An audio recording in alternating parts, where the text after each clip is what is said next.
বিশেষ গুরুত্বপূর্ণ ভিডিও কেউ না শুনে কোথায় যাবেন না, প্লিজ দয়া করে শুনুন, ভিডিওটা কাজে লাগতে পারে।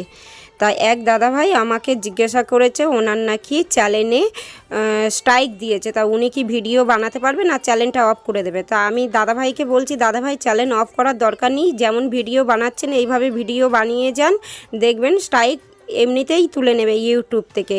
আর যদি কোনো লং ভিডিওতে যদি স্ট্রাইক দেওয়া থাকে তাহলে লং ভিডিওটা ডিলিট করে দিন, দিয়ে দেখবেন নতুন এক ভিডিও দিয়ে দিন, তাহলে সব সমস্যার সমাধান হয়ে যাবে। আর আমারও এই রকম হয়েছিল, সেই জন্য আমি যতটুকুনি পারলাম হেল্প করার চেষ্টা করলাম আপনাকে। আমারও হয়েছিল, চ্যানেলে স্ট্রাইক দিয়েছিল, কিন্তু আমার আপনিতে আবার তুলে নিয়েছিল। আর পারলে একটু ইউটিউব চ্যানেলে গাইডলাইনগুলো আছে ওইগুলো মেনে চলুন, তাহলে সব সমস্যার সমাধান হয়ে যাবে। আশা করি আমার কথাগুলো কিছুটা হলেও সমস্যার সমাধান হতে পারে। সবাই ভালো থাকবে।